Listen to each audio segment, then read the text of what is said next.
Hey everybody, this is Aaron Swan, just going ahead and giving you the Word of God for today. We'll be looking at John chapter 1 verse 12, which talks about becoming children of God. What does it mean to be a child? Many people go ahead and just simply say, well, to be a Christian is just simply, going to church, reading the Bible, believing that Jesus died for your sins, and everything else. Which, of course, is not bad. It's true that, yeah, we believe in Jesus dying for our sins and rising again the third day, to redeem us and make us part of the family of God. But what does it mean to become part of the family of God? What does it mean to be a child of God?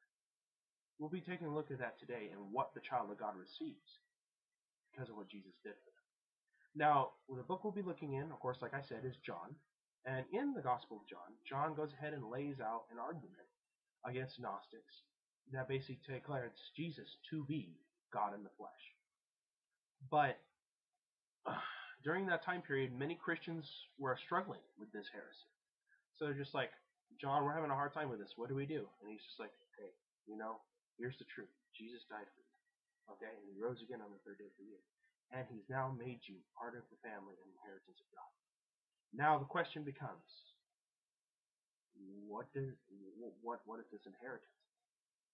Well, beginning with the first verse that I said we were going to take a look at, which is John chapter 1, is this.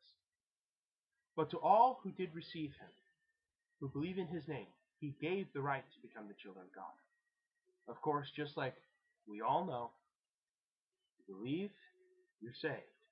You're a child of God. But the child of God thing ties to something much older. But we'll get into that later. It's actually an Old Testament concept, but I'll get into that. But for now, we come to our first point. As children of God, we are co-heirs with Christ. What does it mean to be a co-heir? Well, here's what we got. And if children, heirs also, heirs of God, and fellow heirs with Christ, if indeed we suffer with him, so that we may also be glorified with him. Now, to become a co-heir with Christ, or fellow heir, as this translation says, basically, we are no longer just, saved. We're also made heirs with God.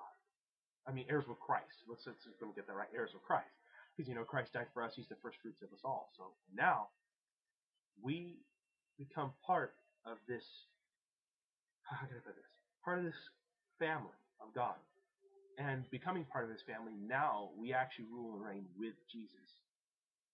And it's absolutely crazy because it's very similar to the laws of the Roman Empire. A son was to be treated different than, like, let's say, a slave. The slave, wouldn't have any rights and stuff, but a son had, like, almost absolute rights. But what's interesting is an adopted son actually was considered on the same level as a real son. Now, we technically are adopted children to God. So, through Christ, we become heirs to him. And we receive the same rights and everything, basically, as Christ. And that's what's shocking and incredible, that he gave that to us. And now we are there. So, when it comes to the enemy trying to tell us, well, you're no good because you do this various thing or that various thing, the blunt truth is that you are a co-heir with Christ, and nothing can take that away from you. And you remind him of that every single time he tells you, you're worth nothing. You amount to nothing. As a believer, as a Christian, as a child of God, you are a co-heir with Christ, and you can stand on that. Now, the second point I would like to cover when it comes to this is he has made us kings and priests. Now, some translations of Revelation chapter 1, verse 6 basically say a kingdom and priests. But I feel it more leans toward kings. As we go through this, I'll go ahead and show you that that kings, I think, would be a better translation. Once again, it ties into this old concept that partially comes in from the Old Testament. You'll see where it comes in. But alright, we're looking at the passage. John says in the book of Revelation, and he has made us kings and priests to God, to his God and Father, and to him be glory and dominion forever and ever. Amen. Now, we are made kings and priests. Now, how does this function within the believer's life, being kings and priests? Well, the king, I would say, is a future event. We will be made into this, oh, okay, forgive me for that. Okay, trying to explain this as best I can. We'll become part of this ruling council that God has, this divine council. I'll be going into what that means here in a moment. Okay, the divine council of God, where he rules and reigns and makes decisions, but he also has his children participate as well. We'll become part of this in the future. But at the same time, as priests, our function is actually something that we see today, and that's drawing people to the cross of Christ and basically reconciling them to God. That is our job as priests, simple as praying for people and other such things. Administrating the will of God. Now, of course, when it comes to an example here, we get the Old Testament priests, Levites, who basically would make sacrifices and everything else on behalf of the people to God, reconciling them to God. It's the same way with us.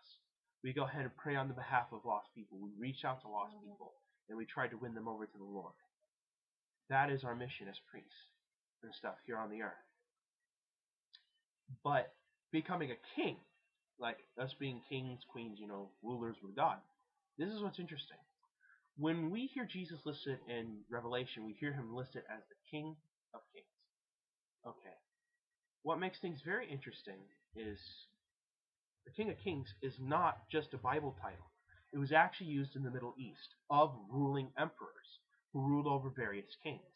These various kings were like the Babylonian Empire, the Assyrian Empire, the Persian Empire. They all bore that title, King of Kings. Basically saying he was the king over the other kings. Any king he conquered became his subjects. And they had to answer to him. But they were still allowed to rule their territories. But they were answerable to him, the King of Kings. So, same way with us.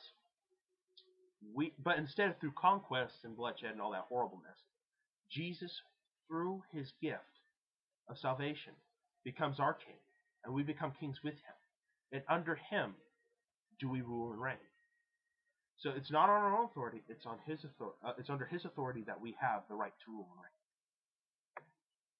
So, and I think the point I would want you guys to walk away with this just this fact of us being kings and priests, is that as priests, we have a duty to tell others about this wonderful offer that our king offers, which is to become part of his family, part of his kingdom, and to receive the kingship in which is meant for everyone who accepts him, and to be the priest to help encourage and guide, and as well, encourage and guide those who seek to become fellow priests with us. Alright. Now since we're kings and priests, God has something very interesting for us in the future. Now, what he plans for us to be part of in the future is dealing with this system that we are all in, this fallen world system. We will actually be on the final day judging the world in its fallen system and the fallen angels who rule over it. What makes things it's described here in 1 Corinthians chapter 6, verses 2 and 3. Do you not know that the saints will judge the world? And if the world will be judged by you, are you not worthy to judge the smallest matters? Do you not know that we shall judge angels? When I read this passage for the first time and realized, I was like, what does that mean? With big round eyes. As Christians, what does that mean for us? You know what I mean? But I learned more about God's divine counsel, as I mentioned earlier, which the concept of it could be found in Psalm 82 and Deuteronomy 34, which talks about with Deuteronomy 34 here, using it as an example, that God divided the nations. And when he divided the nations, he allotted them over to the sons of God. Now, some translations say sons of Israel, but actually, really, that's kind of a thing that was added to the Masoretic text that kind of obfuscates it. But really, the term there is actually the sons of God. And it's not talking about humans. It is actually talking about the fallen angels, these angelic beings. God gave over the nations to them because of the fact that humans rejected him during the Tower of Babylon. So, now, they're handed over to them. And to just quickly get to the point, we, as believers, now participate in fighting and judging them In the future, we will judge them. That's future. But in the present, we fight them through prayer and trying to reach out to our community. So the greatest way that we can participate in dealing with the wickedness and evil in our communities is to simply get on our knees and pray. So the things I'd hoped to leave you with is, unfortunately, I had to cut this a lot shorter because the sermon I actually went into could have been a whole lot longer. But the things I hope that you would walk away with is this: we are co-heirs with Christ. We are kings and priests, and we are going to judge this wicked evil in the future. And we fight it now through prayer. And also, another thing I'd hope you get from the kings and priests part is to let people know the good news. That God has done something about evil. And he wants us to participate in that. And that's what Jesus did for us. He made it where we can actually fight against what used to enslave us. The ones who created the system that enslaved us to our various sins. Now we can actually rise up against it through him and pray for those who are caught in the system and help them come to the light. Well, anyway, this was my sermon. I know it seemed kind of strange because unfortunately I wasn't able to go in depth as much as I would like to because unfortunately it's kind of short. I know I went over time. I'm sorry. But anyway, I hope it was somewhat clear, and that's that. All right, God bless, and have a great day.